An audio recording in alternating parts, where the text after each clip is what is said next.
días, queridos estudiantes. Tanto tiempo sin leerles. ¿Cómo han estado? ¿Cómo está esta jornada de reforzamiento? Espero que haya comenzado todo bien, hayan pasado bien con la profesora Isi, la profesora Alicia y todas las otras asignaturas que tienen que estar viendo. Ya nos estamos adentrando dentro de nuestro 18, pero primero, por supuesto, antes de entrar en toda celebración, debemos continuar con el reforzamiento de historia. Así que, por favor, revisen sus cuadernillos, avancen lo que puedan, marquen la alternativa que consideren más correcta y luego cualquier tipo de duda, ya saben que la vamos a resolver dentro de unos 15 minutos más. Nos vemos hasta más ratito, chicos. Que estén muy bien. Voy a estar atento. No se me vayan. Adiós. Sin copiar.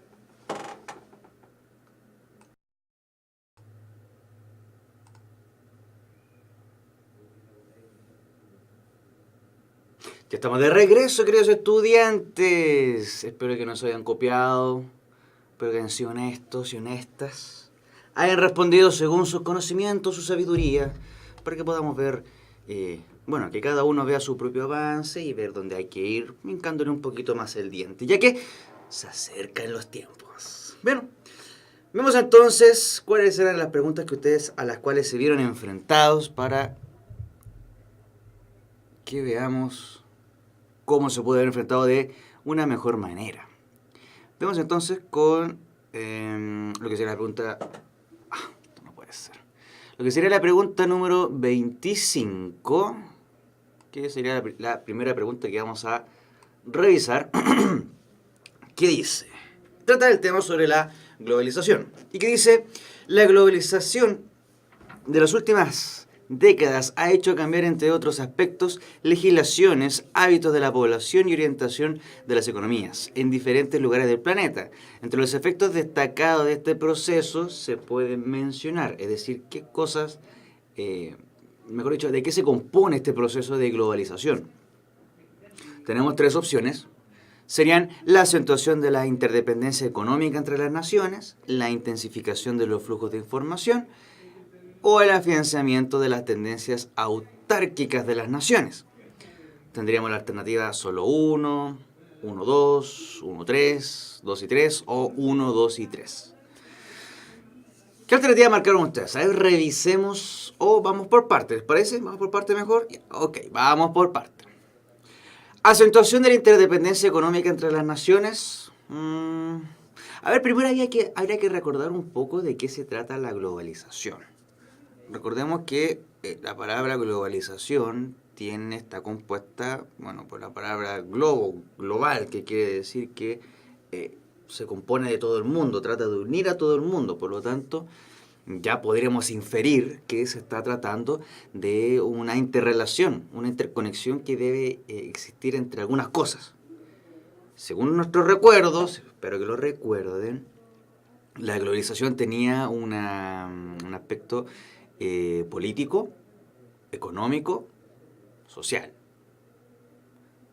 por lo menos, ¿cierto? Entonces, si juntamos el concepto de que son interrelacionados, interdependientes, y juntamos el aspecto económico, por ejemplo, podría ser que exista una interdependencia económica entre las naciones. Una de esas formas podría ser a lo mejor los tratados de libre comercio, los acuerdos comerciales como por ejemplo la Unión Europea. Probablemente podría ser la 1. Como dice Daniel dice que es la C o la D. Bueno, si estamos de acuerdo con que es la 1, ya la D no sería. Vamos a ver, Marité, ¿cómo está? Usted dice que es la alternativa D. A ver, pero veamos, salgamos de duda inmediatamente y luego hacemos el análisis por parte. Vamos a ver.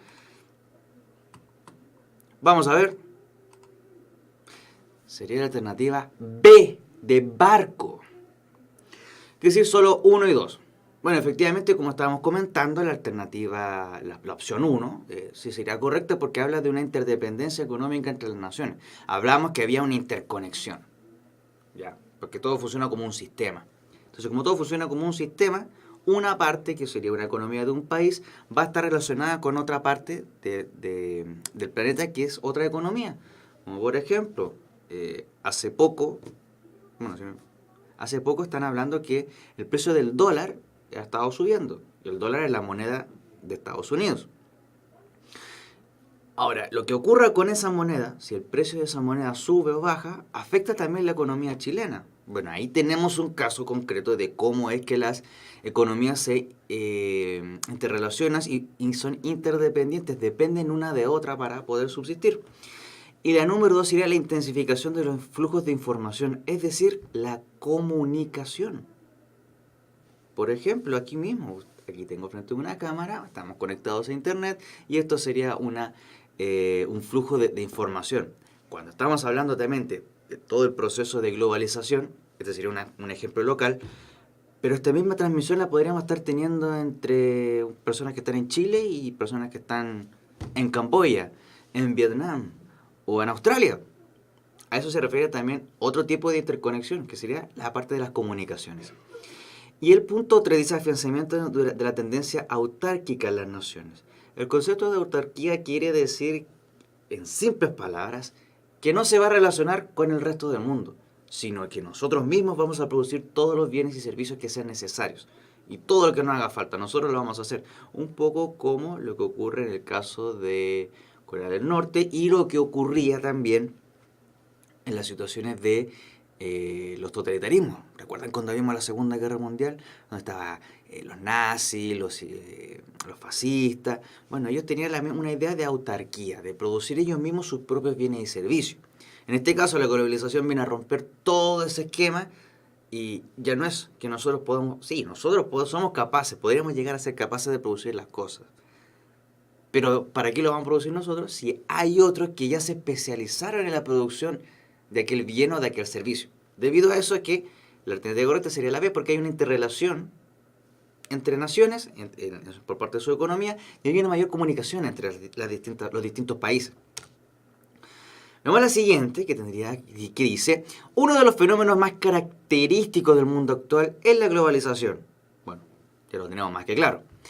Que manifiesta su influencia en diversos y amplios ámbitos de la vida. Específicamente en el ámbito económico. Economía, tratado de libre comercio, relaciones comerciales. Ella se manifiesta ¿cómo? Es decir, ¿cómo se manifiesta esta relación en el ámbito económico? Tenemos 3 puntos. Veamos qué alternativa marcaron ustedes, mientras yo les voy comentando lo que sería cada una. La número 1 sería ampliación de las redes comerciales a través de acuerdos y TLC. Recordemos que TLC es la sigla para Tratado de Libre Comercio. Punto 2. Masificación de libre tránsito de bienes y servicios. Más explícito no puede ser. Tiene relación también con los flujos de información y la interconexión que hay con otros países. Y el tercero sería triunfo de posturas estatistas y de control gubernamental sobre la economía, que vendría siendo con que el Estado tiene una gran participación dentro de la economía y estableciendo reglas. Una de esas reglas podría ser la de establecer alguna barrera para proteger la producción nacional. Marité dice que marcó la alternativa B, que sería la opción 1 y 2. Y efectivamente, vamos a ver que es efectivamente correcta, ya que ya dijimos, hay ampliación de redes comerciales que tiene que ver con el flujo de la información, los acuerdos económicos, la Unión Europea, los tratados de libre comercio que tiene Chile, por ejemplo, con Estados Unidos, con la Unión Europea, con China, masificación de libre tránsito de bienes y servicios, que quiere decir que como hay tratados de libre comercio, como hay acuerdos, ya no se ponen barreras para que puedan llegar importaciones. En cambio, una tercera alternativa, que es una postura estatista de control gubernamental, el gobierno o el Estado en estos casos intenta proteger algo, pero va a colocar barreras para que no lleguen importaciones del mismo producto que se está produciendo en el mismo país. Por lo tanto, por eso no podría ser la alternativa 3, porque iría en contra de todo lo que es el concepto de globalización. Vamos a la siguiente, la número 27. Juan Rosas, muy buenos días, ¿cómo está? Daniel, ¿cómo está? Vamos a ver el número 27 que dice, ¿cuál es una característica de un asentamiento urbano? Ya estamos pasando, ya terminamos de ver parte de la globalización. Por lo tanto, ahora estamos viendo lo que correspondería a los tipos de poblaciones en los territorios que habitan. Vamos a ver qué es lo que me dicen ustedes, qué características tiene un asentamiento urbano. Un lugar donde se quedan las personas que se quedan a vivir, a desarrollar su vida. Vamos a ver qué característica tiene. A ver qué me podrían decir. Porque podría ser que, bueno, tiene una escasez de servicios como agua potable, transporte público, electricidad. Vamos a ver entonces que pueden haber distintas. ¿Cuál puede ser? A ver, Marité y Daniel me dicen que es la letra D. Marité dice que podría ser la A y Patricia dice que es la B. A ver, veamos, vamos punto por punto. Veamos entonces que tenemos alternativa A sería la escasez de servicio. Bueno, ya estamos mencionando que no hay escasez de servicio porque tenemos presencia de agua potable, transporte público, electricidad, por ejemplo, por simple ejemplo. Tenemos también que puede ser la presencia de alta densidad de población. Bueno, cosa de pensar cuántas personas viven en Santiago. Por eso podría ser la B. Ahora sería la ausencia de contaminación. Bueno, la ciudad de Santiago tiene contaminación o no. Bueno, hace poco, hace un par de meses atrás, comenzó una restricción permanente para los vehículos que son catalíticos, pero de ciertos años hacia atrás. Por lo tanto, ahí tenemos una muestra que nos indica que efectivamente los asentamientos humanos tienen problemas de contaminación. La alternativa D sería la concentración de actividades extractivas. Recordemos que la actividad extractiva tiene que ver con todo lo que se saca de la tierra para ser tratado, como por ejemplo pueden ser las cosechas, que eso sí tendría que ver con los temas de, por ejemplo, la cosecha de la uva, la cosecha de maíces. Pero veamos cuál es la alternativa. Daniel, ya, a ver, Daniel se decidió por la D, Marité por la B y Catherine se decidió por la B. Veamos. Bueno, precisamente la alternativa D, que es la presencia de una alta densidad de población. De estas alternativas, lo que debíamos realizar era verificar cuál podría ser la mejor alternativa. Por lo tanto, en este caso sería la alternativa, la letra D.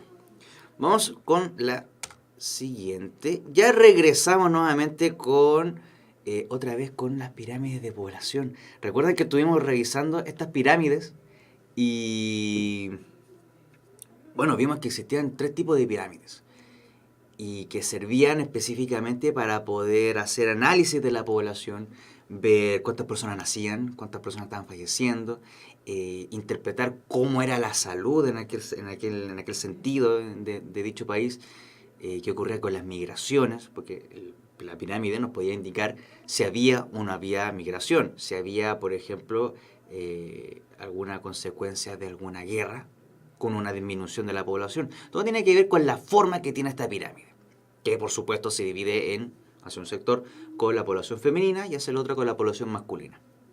Veamos entonces la pregunta número 28. Dice, según la pirámide de población, responda. ¿Cuál es la situación de la migración de los Emiratos Árabes? Según esta pirámide. Dice, alternativa A, ¿la población de los Emiratos Árabes ha disminuido? B, ¿la mayoría de la población inmigrante ha sido masculina? Recordemos que en el sector izquierdo de la pirámide, que es la parte azul, pues sí, tenemos el inconveniente que se ve volteada la imagen, pero la parte azul, que correspondería a la parte izquierda a la pirámide, corresponde a la población masculina. Y la parte rosada en este tipo de mapa, en este gráfico, correspondería a la población femenina. ¿Cuál sería la alternativa? A ver, veamos. Daniel dice que la 28 es la letra B. La mayoría de la población inmigrante ha sido masculina. La B. A ver, Marita dice que la pregunta 3 parece que tuvimos un papeleo que me salté 2 preguntas. Podría ser. Pero vamos a revisar. Revisemos esta por mientras. Pero en esta alternativa, en esta pregunta, ¿cuál sería? Después voy a revisar, voy a comunicarme con la monitoría para revisar cuáles son las preguntas que faltaron y la podamos revisar en la siguiente clase. Volvamos a esta, vamos a dejar eso pendiente. Vemos esta misma pirámide, veo que ya me están mencionando que es la alternativa B. Entonces, por lo tanto, tenemos que puede ser la B, ¿será la B? ¿No será la B? ¿Están todos de acuerdo? Veamos. Efectivamente, es la alternativa B. La mayoría de la población inmigrante ha sido masculina. ¿Cómo podemos saber, cómo podemos interpretar que esta sería una población masculina? Perdón, la población inmigrante. Porque si vemos la pirámide, hay una enorme explosión de población hacia solamente el sector masculino y no hacia el sector femenino. Por lo tanto, eso lo podríamos interpretar como que es una migración. Porque no son personas que han nacido, que fueron parte de una generación. Porque si fueran parte de una generación, podríamos ver que la pirámide también tendría una forma similar hacia el otro extremo. Por lo tanto, como tenemos solamente que hay una explosión de población hacia solamente un sector, podemos inferir que solamente se trata de una inmigración, y en este caso del sector masculino. Vemos la siguiente, espero que esta sí sea la 29. Sería lo que dice, ¿qué entendemos por crecimiento vegetativo? Recordemos que teníamos distintos conceptos para poder revisar estas pirámides, para hacer el estudio demográfico. Recordemos, el estudio demográfico es el estudio de la población y cómo va evolucionando dentro de un territorio determinado. Y uno de los conceptos era el crecimiento vegetativo. Si bien recuerdan, había una imagen de una planta. No tiene relación, por supuesto, con las plantas ni con los vegetales, pero sí hace relación con un crecimiento. Algo así como rega la plantita esta va a crecer. Entonces tenemos que alternativa A dice, es el número de hijos que en promedio tendría una mujer durante su edad fértil. B, expresa la frecuencia con la que ocurren los nacimientos en una población determinada. Es la diferencia entre la tasa de nacimientos y las tasas de defunciones. Expresa la frecuencia con la que ocurren las defunciones en una determinada población. Me han marcado, a ver, la alternativa C. Veamos. Precisamente la alternativa C correspondería a la alternativa correcta, ya que para poder tener crecimiento vegetativo tenemos que tomar la tasa de natalidad y la tasa de mortalidad y luego hacer la operatoria de restarlas. Al restarlas, dependiendo si el número queda positivo o negativo, vamos a saber si la población está creciendo, está aumentando o está decreciendo, está disminuyendo la población. Es decir, el crecimiento vegetativo, debemos recordar, nos sirve para saber si la población se encuentra creciendo o decreciendo, y para eso necesitamos conocer las dos tasas, la de natalidad y la de mortalidad, para hacer la resta y revisar, por supuesto, si los números son positivos o negativos. Vamos a la siguiente, volvemos a tener una pirámide de población. Y nos dice, ¿a qué tipo de pirámide corresponde el siguiente gráfico de población? Recordemos que teníamos ciertos tipos de pirámide. Tenían un nombre, que no lo voy a mencionar para no arruinar la sorpresa. Pero en estas alternativas tenemos progresiva o joven, estacionario de transición, regresiva o envejecida, o progresiva a la transición.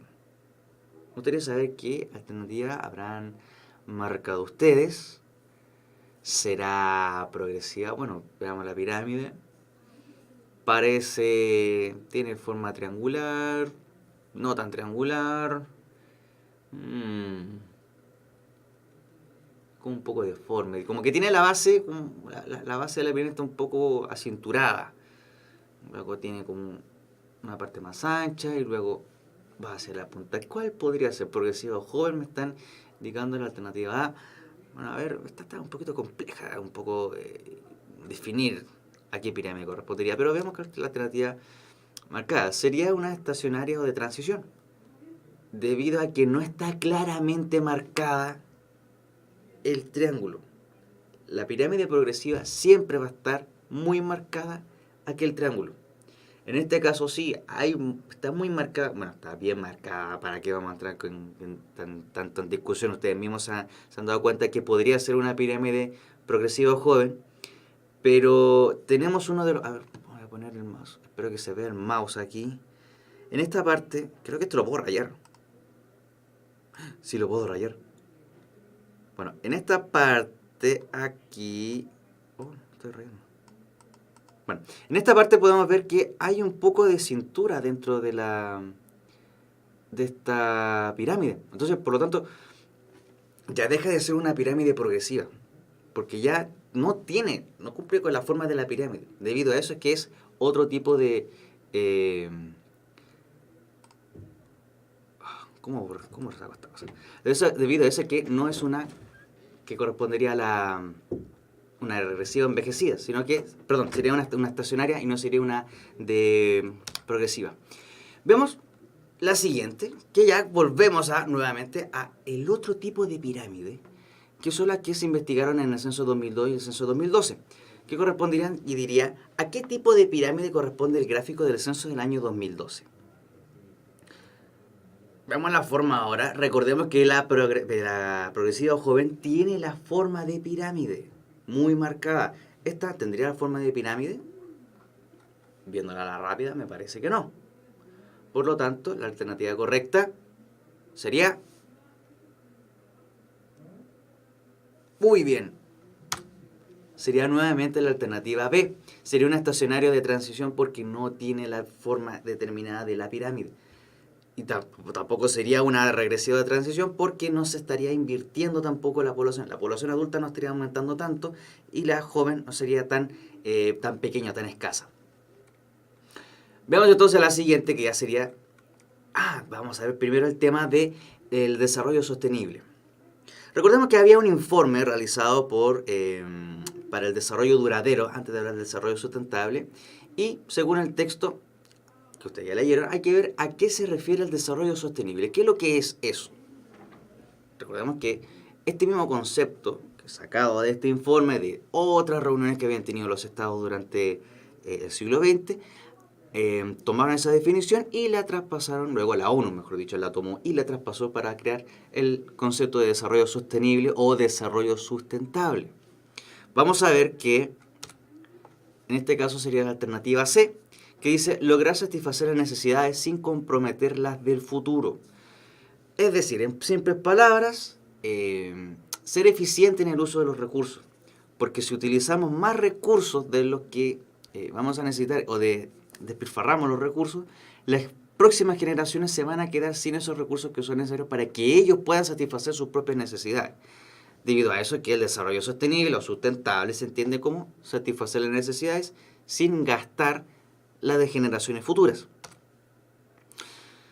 Y señores y señores, hemos llegado al final de las preguntas que teníamos. Vamos a revisar las preguntas que nos quedaron pendientes y las vamos a utilizar para iniciar la clase de la siguiente semana. Como siempre, ha sido un gusto. Les deseo que estén muy bien. Nos veríamos la próxima semana nuevamente en estas clases de historia. Que estén muy bien. Cuídense.